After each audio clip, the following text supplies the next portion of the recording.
to our second episode of Maritimes Watch, Atlantic Canada's only dedicated program looking at corruption and the misuse of public resources.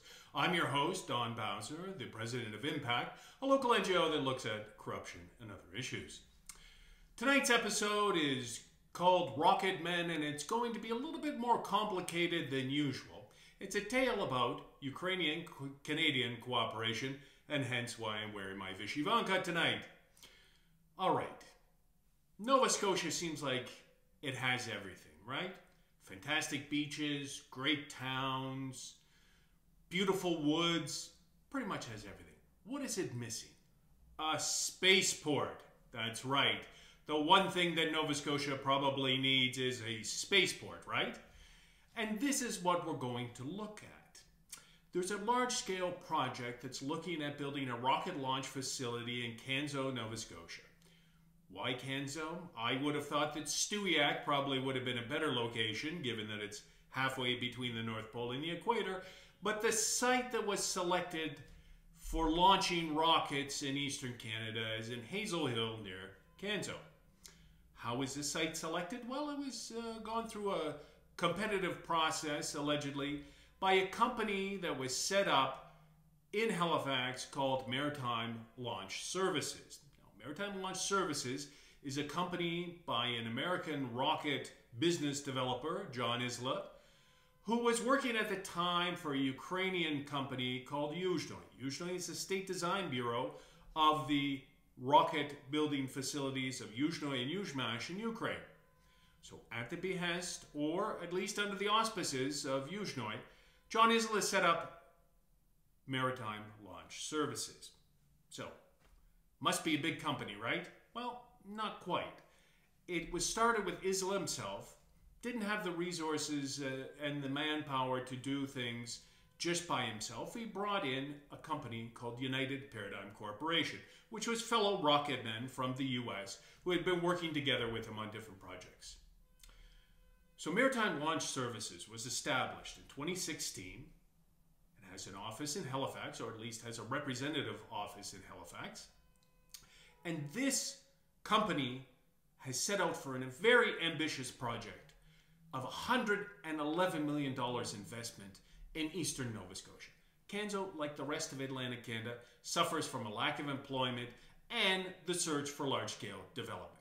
So once Maritime Launch Services, or MLS, was established, immediately then the hunt was on to find private investors. Should be some good venture capital out there, right? Very sexy project in terms of large-scale rocket launching. Now, MLS then started to make the rounds, talk to a number of federal and provincial governments and government employees to look at this project. It was when they made the announcement in Canso that Canso was selected and that they were going to make the investment, it was said that it was strongly supported by both the provincial and federal governments, and particularly Global Affairs Canada was eager to work with them because of the connection, of course, with the Ukrainian rocket producers.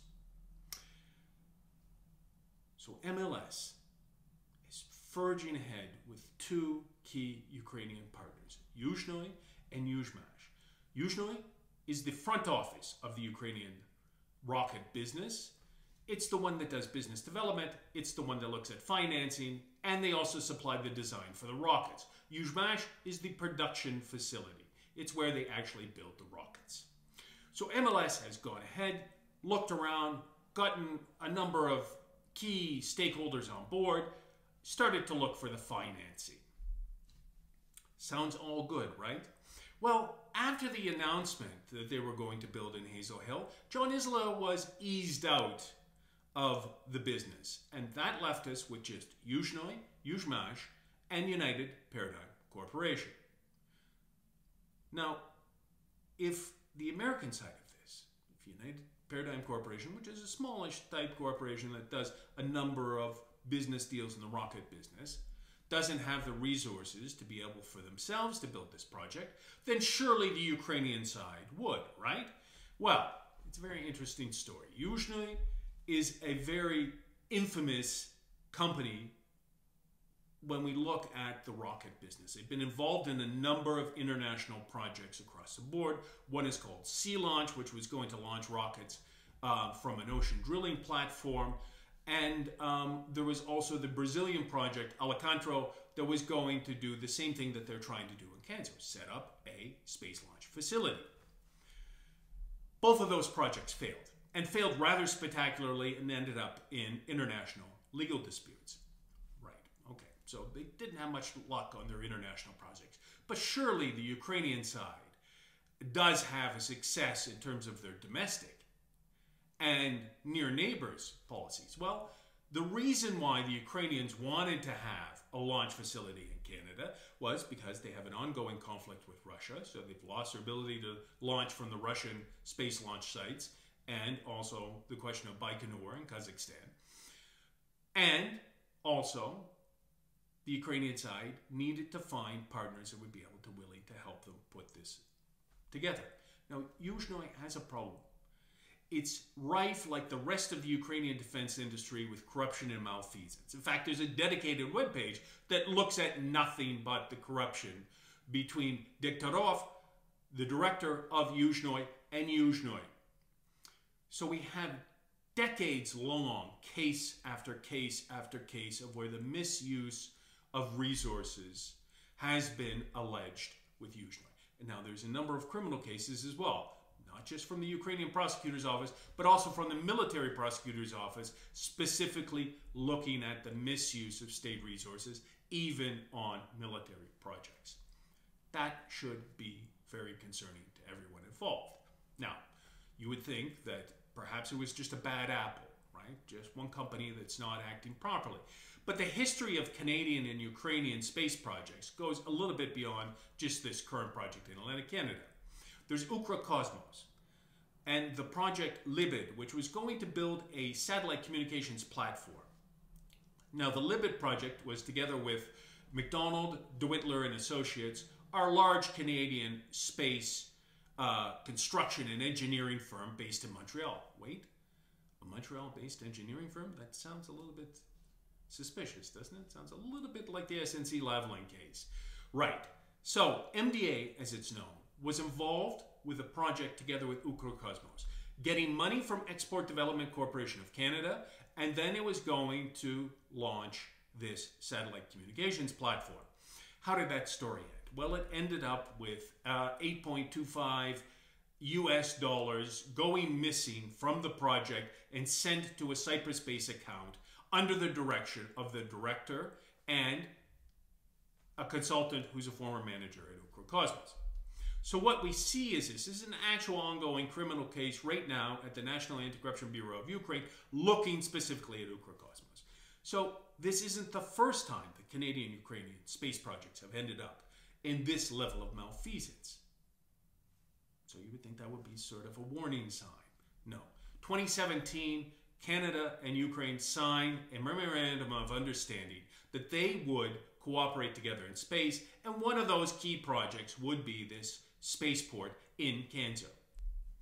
So I guess we haven't really learned our lesson in terms of that. So what now? Well, we have a company, MLS, who's operating and going to operate the building of this Spaceport facility. They've done their environmental assessment, and the Nova Scotia government, for its credit, has pushed back and said that the environmental assessment is not sufficient for what actually is needed. But they also need the capital to realize the project.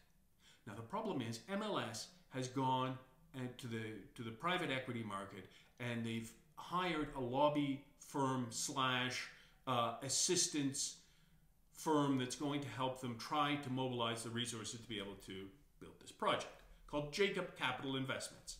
Halifax Examiner has already looked into this, and a big shout out to my colleagues at Halifax Examiner with whom I'm cooperating together on this project.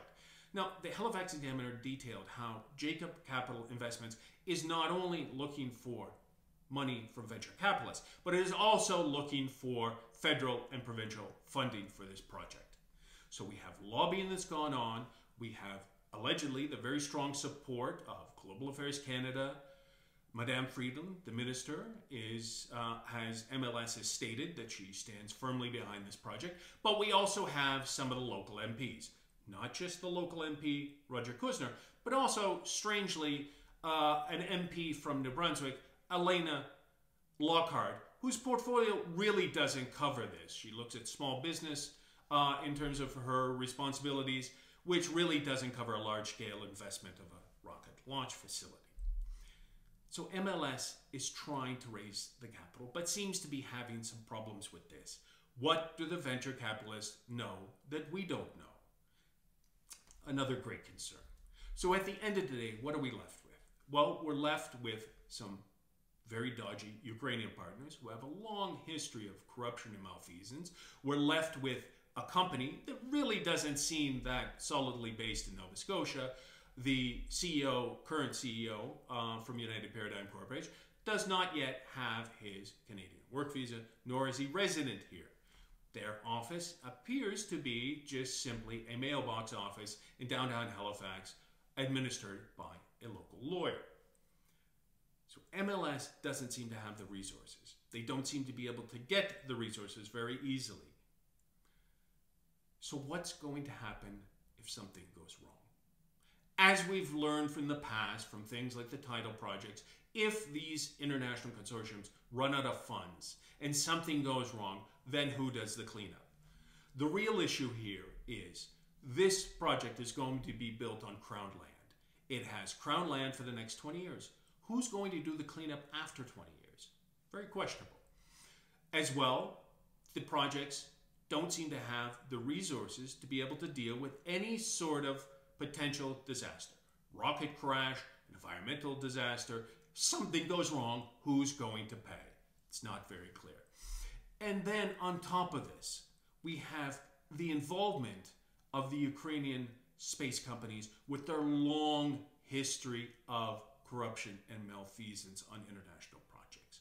This should be a great concern to everybody.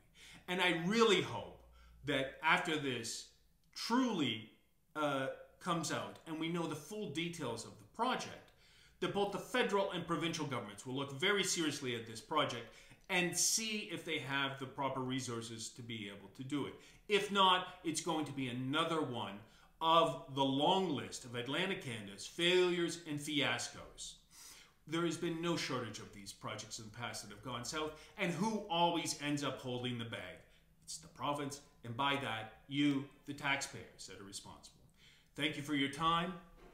Do as the cup says, and we hope to see you for the next episode.